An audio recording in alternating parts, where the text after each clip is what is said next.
Boa noite, gente. Iniciando nossa aula do dia 21/5, Penal 1, Noite Santa Cruz. Bom, gente, vamos dar início aí à nossa aula. Todos ouvindo bem? Boa noite, gente. Eu peço a compreensão de vocês hoje.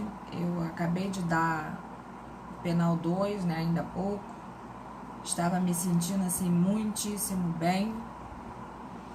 E de repente, do nada, minha pressão subiu. Eu não tô muito legal, já tomei um remedinho aqui. Provavelmente eu vou necessitar, né, ir ao toalete no meio da nossa aula, porque eu tomei um diurético também. Então eu peço a compreensão de vocês, se isso vier a ocorrer.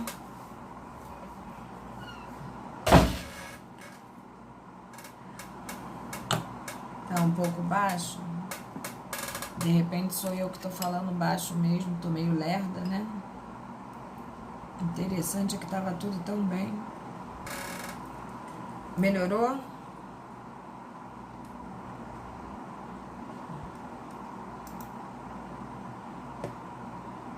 Melhorou ou não? Sim? Ok. Obrigado, querido. Obrigada. Bom, vamos lá. Acho que é estresse mesmo, né?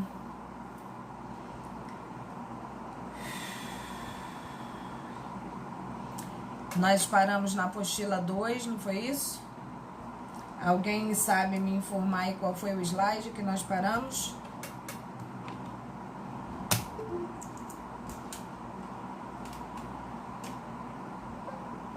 (15).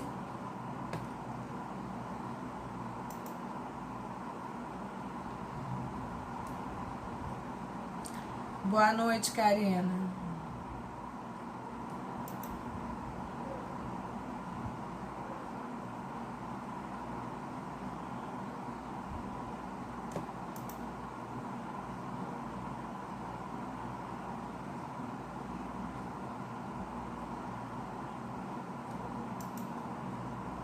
Bom, na aula passada, antes da nossa avaliação, nós estávamos falando sobre normas penais, né? Já passamos por vários tipos de normas penais.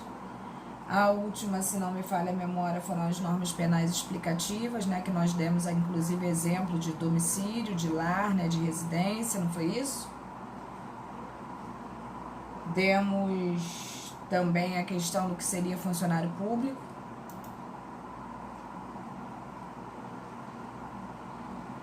Complementares, né?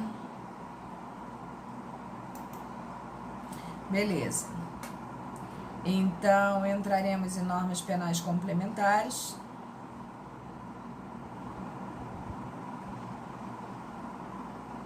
Ah, só um minutinho, Adriele.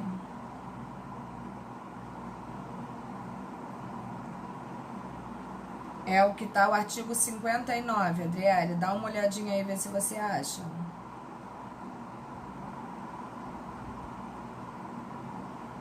Letra C.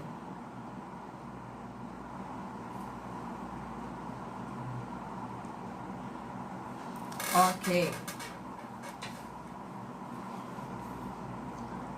Bom, antes da gente começar, como eu falei na aula anterior do pessoal que estava fazendo Penal 2, eu estou ainda, né, estudando, a verdade é essa, um método para a gente fazer a avaliação de P2 de modo diferenciado. Estou verdadeiramente tentando essa possibilidade, uma vez que eu acho que vai ser melhor para vocês,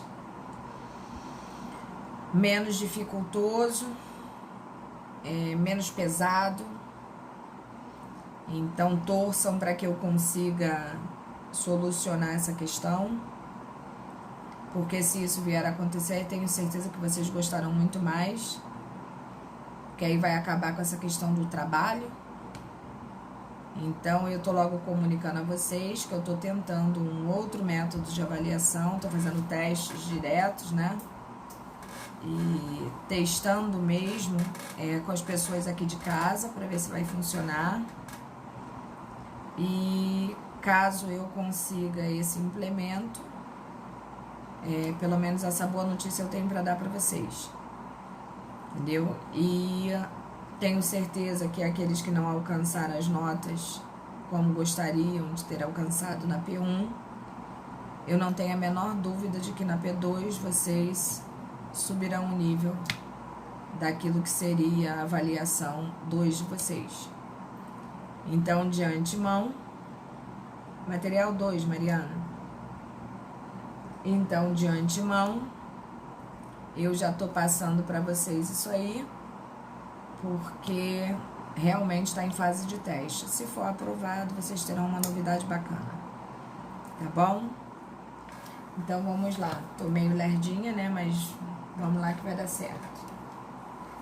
Então, nós falaremos nesse momento de normas penais complementares. Como diz o nosso materialzinho aí disposto, fornecem princípios gerais para a aplicação da lei penal.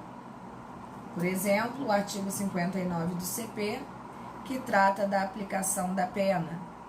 Foi um artigo até bem discutido, tanto do pessoal de penal 1 quanto do pessoal de penal 2, porque foi o assunto praticamente, né, questionado pelas duas turmas, a questão da culpabilidade, das excludentes, né, e todos nós passamos por esse artigo 59.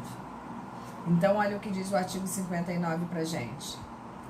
O juiz, atendendo à culpabilidade, aos antecedentes, à conduta social, à personalidade do agente, aos motivos, às circunstâncias e às consequências do crime, bem como ao comportamento da vítima, estabelecerá, conforme seja necessário e suficiente para a reprovação e prevenção do crime, as penas aplicáveis dentre as cominadas, a quantidade de pena aplicável dentro dos limites previstos, o regime inicial de cumprimento da pena privativa de liberdade, isso tudo nos diz, né? A substituição da pena privativa da liberdade aplicada por outra espécie de pena, se cabível,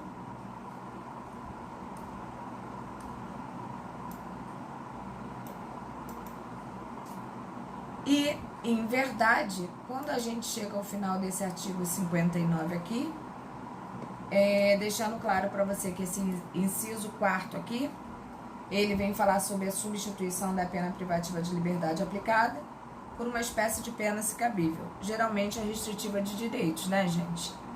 Por quê? A pena, ela é autônoma, podendo sofrer essa substituição ali, uma vez que o juiz decreta, ele sentencia, e dentro da mesma sentença, quando cabível, quando permissível, ele pode substituir a pena privativa de liberdade, muitas das vezes pela restritiva de direitos. Isso pode ocorrer. Então, observe a importância desse artigo 59 aí e a questão da norma penal complementar, né? Porque fornecem princípios gerais à aplicação da lei penal. E o exemplo maior que nós temos disso aí é o artigo 59, dentre todos esses princípios que ali estão.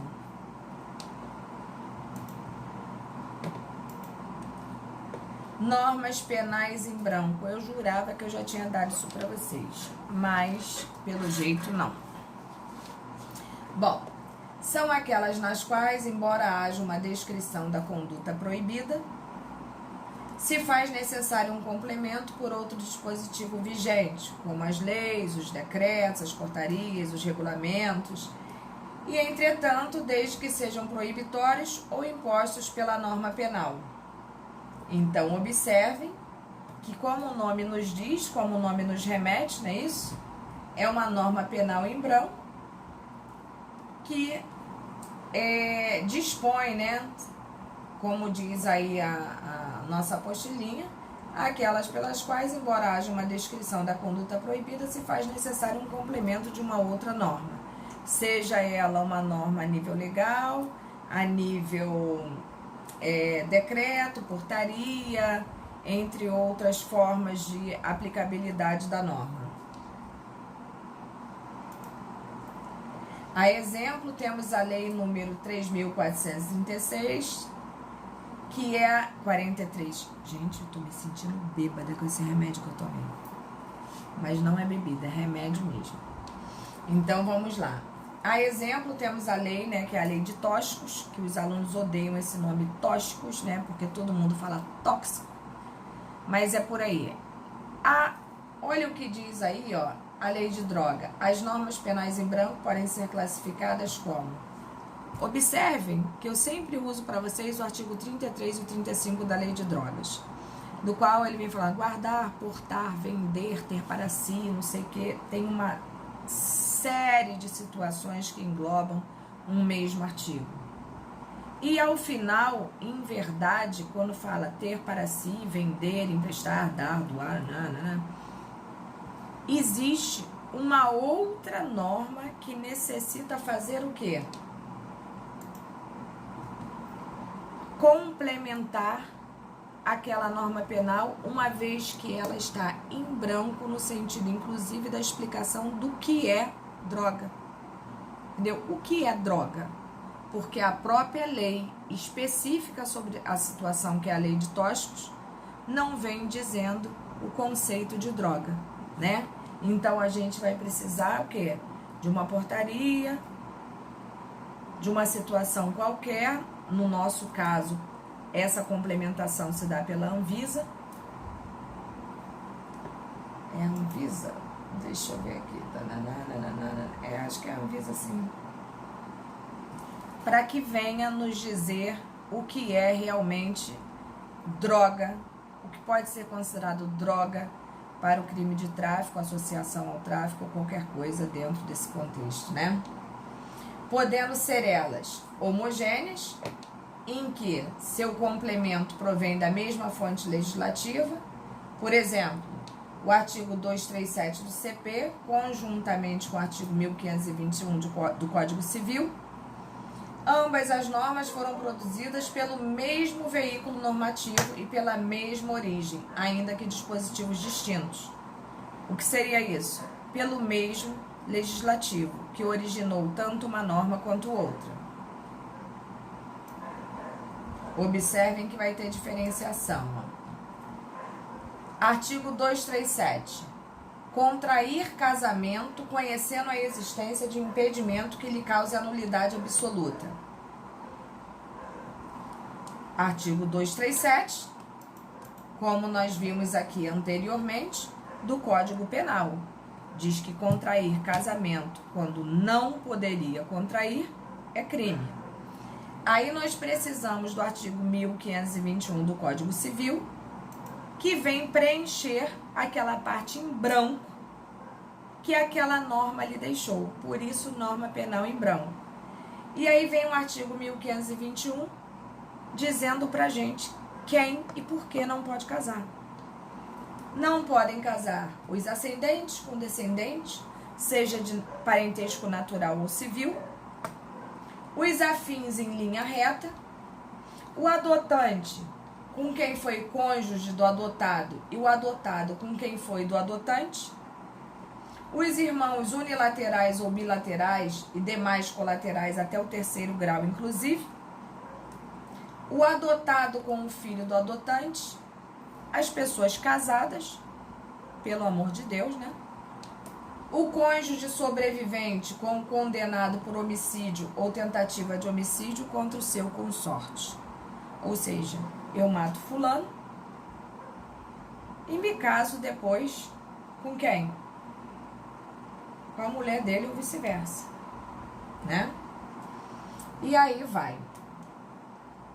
Então, observaram que um artigo do Código Penal que deixou praticamente em branco toda uma situação de proibição, ambos da mesma origem legislativa, geraram entre si né, a questão da homogeneidade dessas normas, porque elas têm a mesma origem legislativa.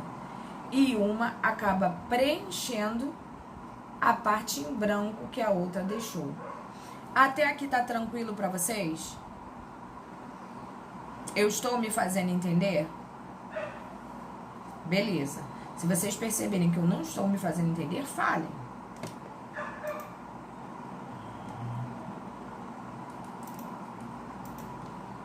Bom, dando continuidade aí.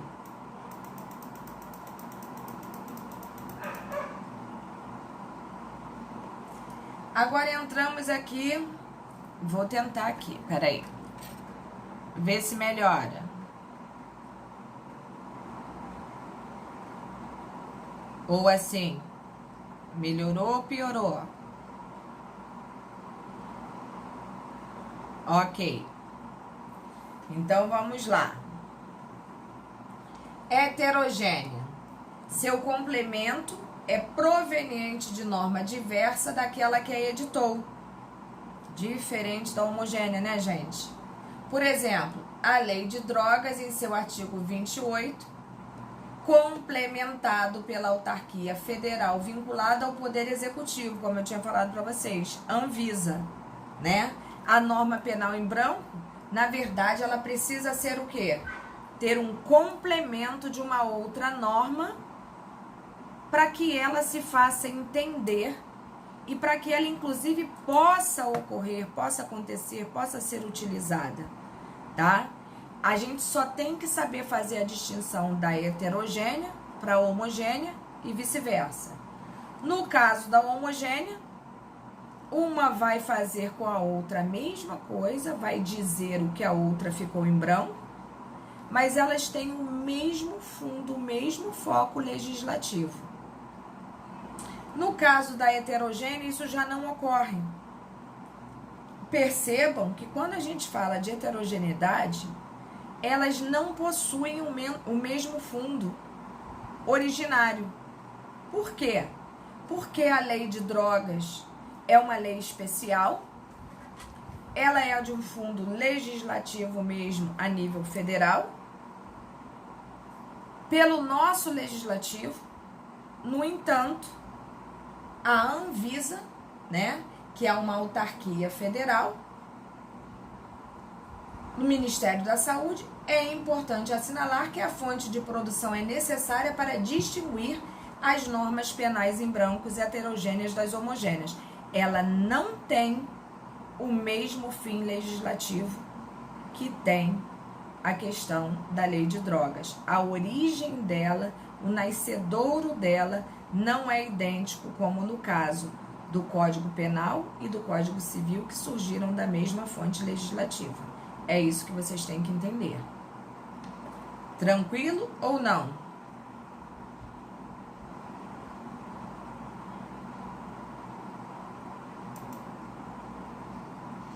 Beleza. Normas penais incompletas ou imperfeitas são aquelas que necessitam de outro texto normativo, é diferente, para saber qual a sanção a ser imposta. Não é um complemento pura e simplesmente. É um complemento a nível de quê? De punição, de sanção. Por exemplo, a Lei 2.889, que define e pune o crime de genocídio, mas remete ao artigo 121, parágrafo 2º do CP, tratando do quanto a pena deve ser cominada, porque a própria lei não dispõe o tipo de pena a ser acatada e a quantidade de pena a ser acatada. Por isso, necessitou-se do 121 do CP, que é o primeiro artigo, né, da nossa parte especial, para que se pudesse ter, dentro da legalidade, o tipo de pena a ser aplicado. Tranquilo isso daí para todo mundo?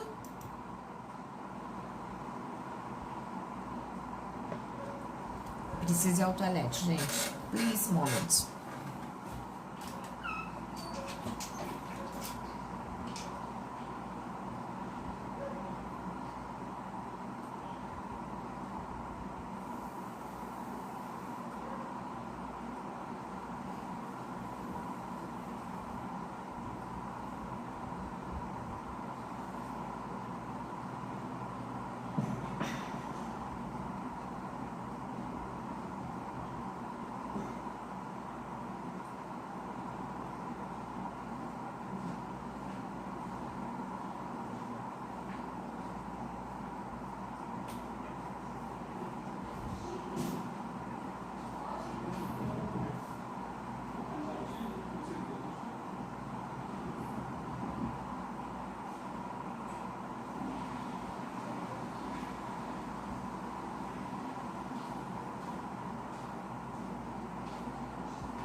Ai, gente, desculpa.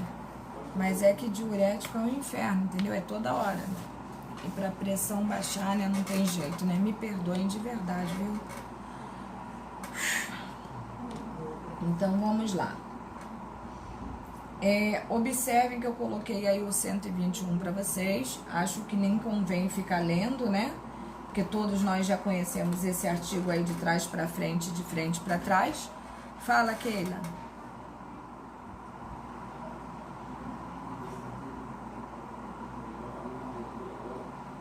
Pode falar. Claro.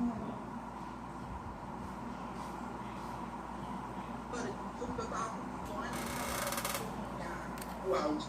Deixa eu te falar, essa parte que eu não entendi. O 121 não fala da pena do genocídio, não é isso? Eu não entendi esse pedaço. Como é que é? Deu problema aqui no meu microfone. Então, a lei 2.889/56 fala do crime de genocídio. Fala, define e pune o crime de genocídio. Só que no artigo 121 não fala da pena do genocídio. É isso aí que eu não entendi. Então vamos lá. Vamos lá, Keila. Se o homicídio é cometido, o que é um genocídio, Keila?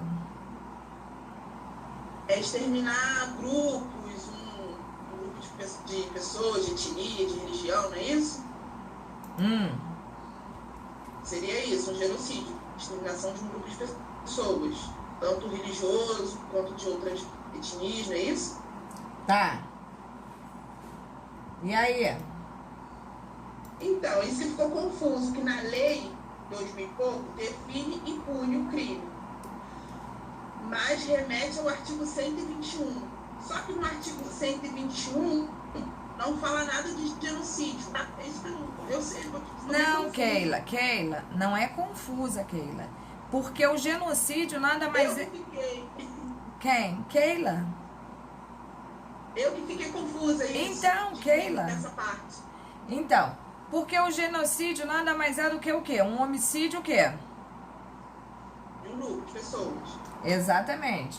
E qual é o artigo do Código que fala de homicídio? O 121 fala de homicídio, mas não tem a palavra genocídio dentro dele. Mas é um meio insidioso e cruel? Sim, de uma certa forma, sim. É um motivo fútil? Não. Não? Não, dentro do 121 não fala de motivos fúteis. Fala dos crimes. Não fala? Homicídio.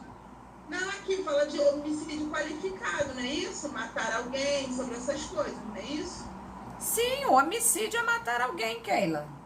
Isso. Aí fala aqui, ó. Mediante paga ou promessa de recompensa ou por outro motivo torpe. Por motivo fútil.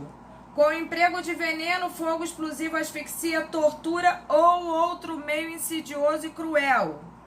Ou de que possa resultar perigo comum. O que é perigo comum?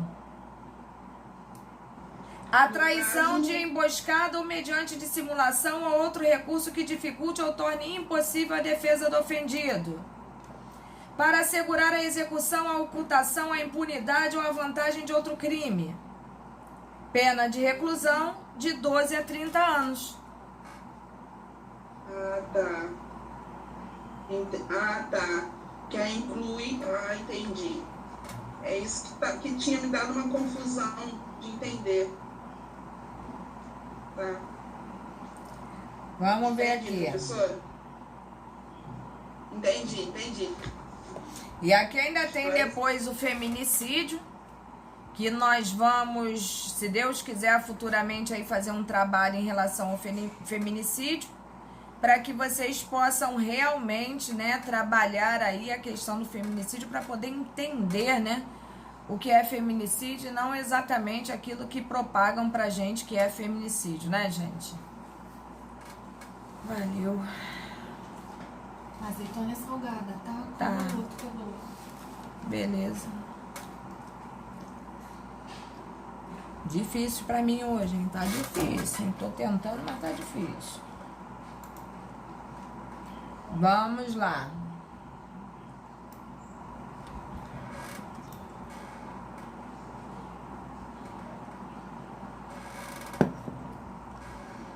Anomia versus antinomia.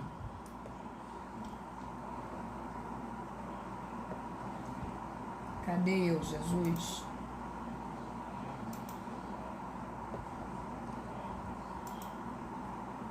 Estão acompanhando aí, galera?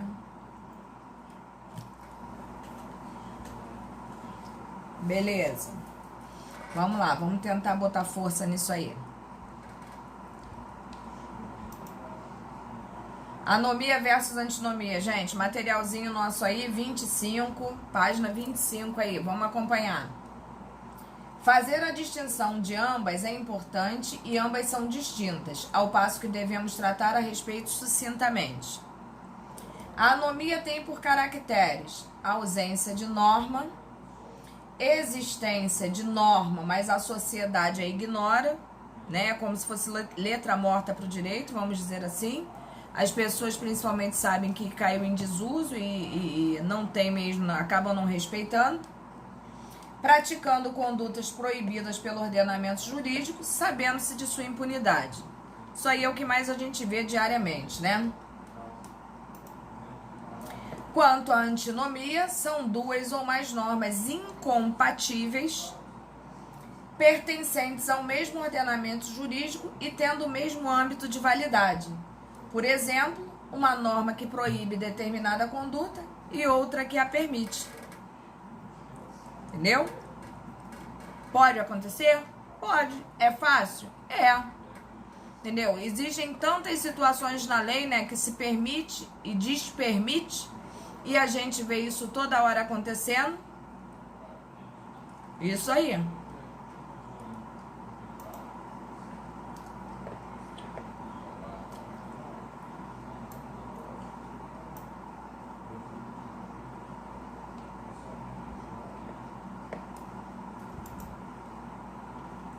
Bom, Júlia Nascimento.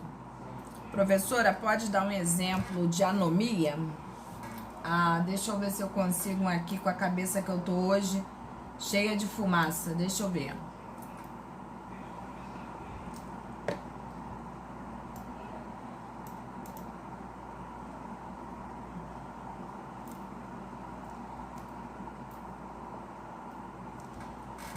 Anomia. Você quer anomia ou antinomia? Anomia. Deixa eu ver se eu... Keila, eu vou tentar dar sequência. Se eu realmente sentir que eu não tô melhorando, eu falo pra vocês. Muito obrigada aí. Mas eu falo sim. Eu vou dar mais uma sequenciazinha aqui. Se eu sentir que o remédio começou a fazer um efeito melhor, eu sigo. Caso eu não me sinta bem, eu falo com vocês e a gente dá uma parada. Tá bom? Obrigada, amor. Valeu mesmo. Não, Júlia, deixa eu ver aqui se eu lembro de um exemplo de anomia.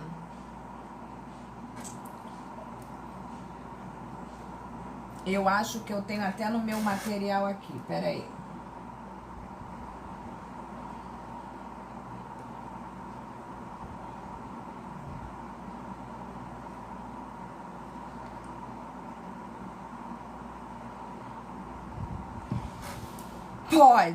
Pode, perfeito, pode sim, Thiago, muito obrigada, pode sim, né, existem tantas leizinhas aí que a gente não respeita, né, ela existe, mas a gente parece que não emprega de forma efetiva, não é isso? Pode sim, seria perfeito. E uma antinomia a gente tem visto aí direto, né, nesse negócio aí de coronavírus, uma lei que retira o poder da outra, né, nós temos visto por muita forma de decreto, né, e uma lei federal que às vezes quer, a sensação que a gente tem é quem pode, se pode mais, quanto mais ou menos. É verdade, Thiago. Ninguém usa focinheira. A gente tem usado, né? Mas eles não querem usar, não. Mas o que eu tô falando assim... Ah, o meu gatinho... Esse gato é um canalha, Adriele. Ele é um canalha. Um vagabundo. Um marginal, é o nome dele, marginal. Então, a antinomia tem acontecido muito, né? Às vezes uma lei estadual que diz uma coisa, uma federal que vem e diz outra, e às vezes lei de mesmo nível hierárquico também, né? Que uma permite, a outra despermite, aí você fica sem saber o que vai fazer. Tem acontecido muito nessa questão do coronavírus. E ao Tiago aí, ó, muito obrigado, Tiago, pela luz que tu me deu. Deu, muito obrigado. Deu pra entender aí, galera? A Adriele que perguntou, né? Foi a Adriele? Júlia, foi a Júlia. Beleza. Bom, meios de solução de antinomia jurídico-normativa. Essa é a parte mais fácil, tá? Muito mais fácil de ser entendida, inclusive. Podemos expor 3 critérios como A, o critério cronológico, que diz o seguinte pra gente: deve-se verificar se houve entre as normas distância temporal, sendo que a segunda norma editada a posteriori revogue a primeira. Lei posterior revoga a lei anterior, em regra, assim, né? Com raríssimas exceções, mas a regra nos remete a isso. Então, a gente tem que sempre ver lei posterior para entender que aquela lei posterior vai ter um efeito maior do que aquela anterior. Então, um dos critérios adotados seria verdadeiramente o cronológico. A questão hierárquica da norma, né? Além do cronológico, seria a segunda opção de se resolver esse problema, seria a questão hierárquica. Observa-se o respeito e a escala normativa conforme a pirâmide de Kelsen. Lembra da pirâmide de Kelsen que vocês aprenderam em Introdução ao Direito? Ou constitucional, também às vezes a gente comenta muito sobre isso com aluno, né? É a pirâmide de Kelsen, de Hans Kelsen, e que no topo da pirâmide está quem? A nossa Constituição Federal, sendo ela a lei máxima, né? Aquela que deve ser seguida e jamais desobedecida ou contrariada, sob pena de inconstitucionalidade do ato praticado, né? Então, vamos lá. Observa-se o respeito e a escala normativa, conforme a pirâmide de Kelsen, em que a Constituição Federal é o seu ápice perante a lei ordinária. Havendo simultaneidade normativa, prevalecem ambas, desde que harmônicas, né? Mas, e a hierarquia das leis, das normas, deve sempre ser respeitada. Se existir uma lei superior a qualquer outro ato normativo, obviamente, o que deve ser seguido, sem poder ser contrariada, é a questão constitucional. E a terceira situação aí seria a especialidade, né? Que a gente fala até que é um princípio, o princípio da especialidade. Lei especial afasta a aplicação de lei geral. É como eu falar para vocês que existe uma generalidade no nosso Código Penal quando a gente está falando relativo à criança ou adolescente. Mas se existe uma lei específica sobre isso, que é o ECA, qual é a lei que deve ser seguida? O ECA, porque lei especial afasta lei geral. Até aqui tudo tranquilo?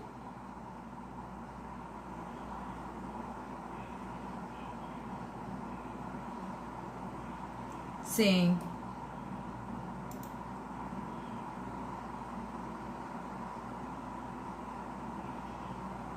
Sim. Vamos lá. Conflito ou concurso aparente de normas. Quando duas normas concorrem, né, gente? Às vezes versando sobre o mesmo assunto. Quando existem duas ou mais normas, a gente tem que decidir por qual delas optar. E para que seja resolvido, necessita-se a observância de alguns princípios, que foram esses que eu coloquei aí para vocês. Princípio da especialidade, da subsidiariedade, da consunção e da alternatividade. Esses são 4 princípios básicos que sempre vão nos nortear na norma que deve ser seguida quando existe esse conflito, né, entre elas, no sentido do quê? Da antinomia, né? A anomia é mais fácil, mas a antinomia a gente tem que realmente se basear por alguns princípios que aqui estão.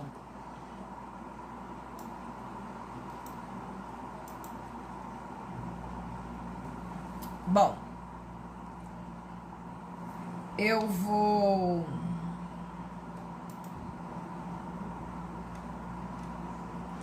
iniciar aqui pelo princípio da especialidade, que nós acabamos de falar, inclusive, né, sobre lei especial, derroga, revoga, lei geral.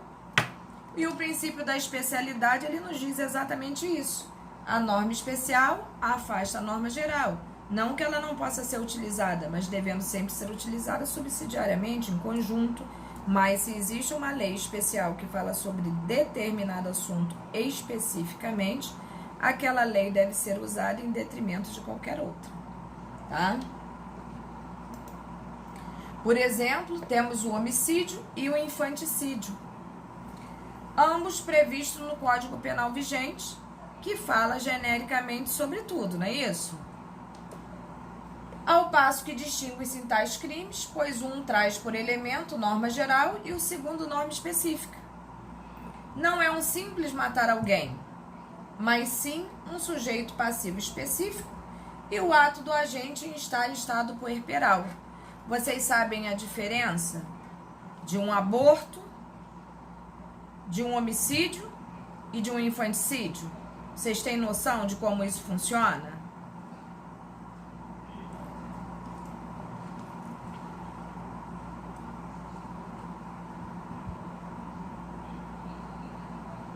Sim?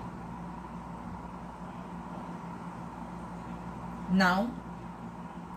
Tá, então eu vou tentar explicar aqui muito rapidamente, basicamente, só que para vocês tenham uma ideia. E realmente depois eu vou pedir a vocês para dar uma parada, porque não tá legal para mim não. Mas eu vou explicar aqui rapidinho. O aborto nada mais é do que a vida é protegida desde sua concepção. O que significa dizer? Que eu estou ovulando, pratiquei o ato sexual, fiz amor com meu marido, com meu namorado, seja com quem for, engravidei. A partir do momento que eu engravidei, esta vida já é uma vida protegida, ou seja, desde a concepção. Toda vez que uma pessoa tenta praticar aborto, a gente está falando de vida intrauterina, tá? Para que seja aborto, você tem que estar exterminando uma vida intrauterina. Para que seja infanticídio, é uma vida extrauterina, da qual, tecnicamente falando,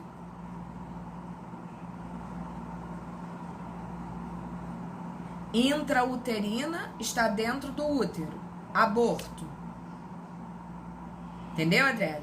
Extrauterina é aquela mãe que pariu, a criança já se encontra fora do ventre, já se encontra toda formada, nascimento com vida, e a mãe, por estar em estado puerperal, pratica o infanticídio, que é a morte do filho praticado pela mãe, tá? Este crime, em tese, em teoria, ele só pode ser praticado pela mãe em estado puerperal. Já existindo jurisprudência que permite que outra pessoa...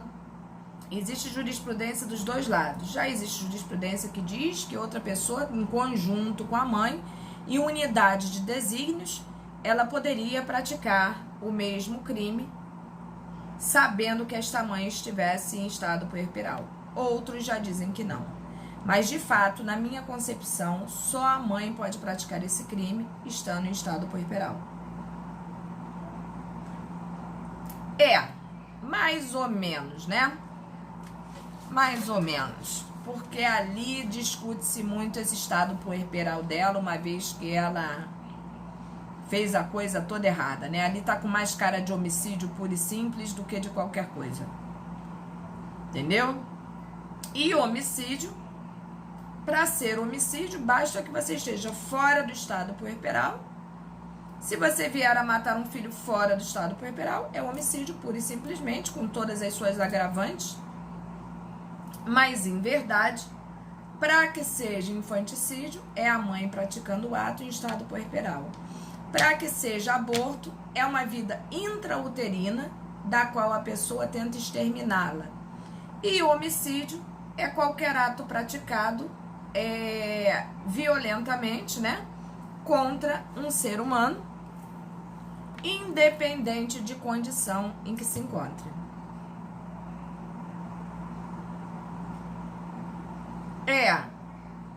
Mas isso se discute muito, Tiago, porque pode ser considerado em estado puerperal, até às vezes. Isso tem toda uma série de situações que aí já é da área de saúde, psiquiatria, psicologia, assistência social. Uma equipe mesmo que vai avaliar isso, né? E atestar se aquela criatura, até o médico que fez o parto pode participar. Exatamente. É isso aí. Deu pra entender, gente? Ou temos dúvida quanto a esse aspecto? Beleza.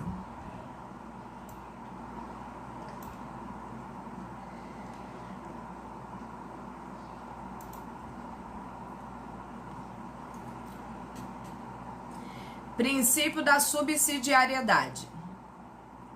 Ou soldado de reserva, na expressão de Nelson Hungria, né?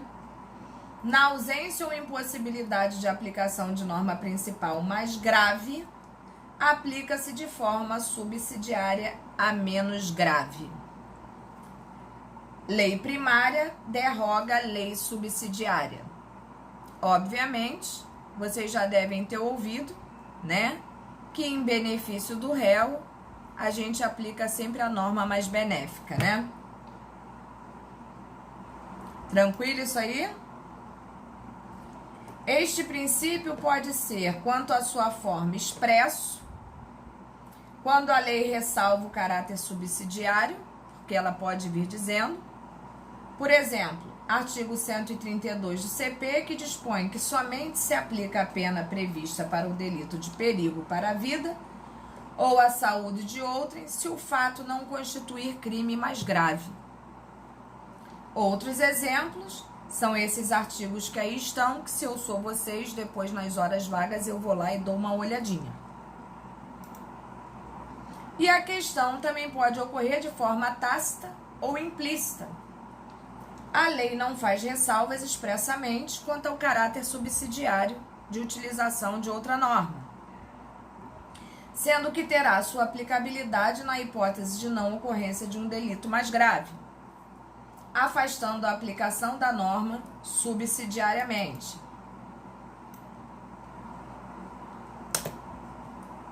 O princípio da consunção, eu diria para vocês que é o mais importante deles e é o que provavelmente vocês mais verão. Eu realmente, gente, eu tô fazendo uma força danada aqui, mas eu não estou me sentindo bem. Eu não tenho a menor condição de continuar.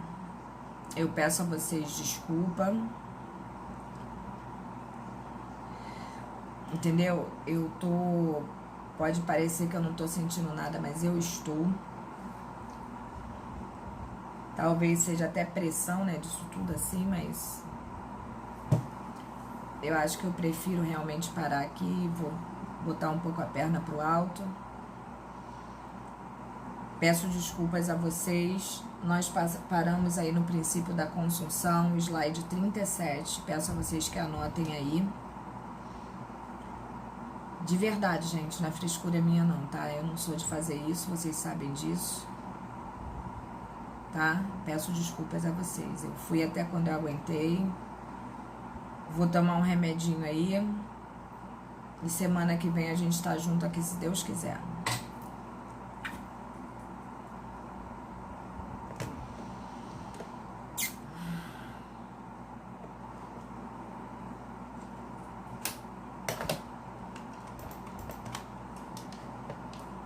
Boa noite, gente. Fica com Deus.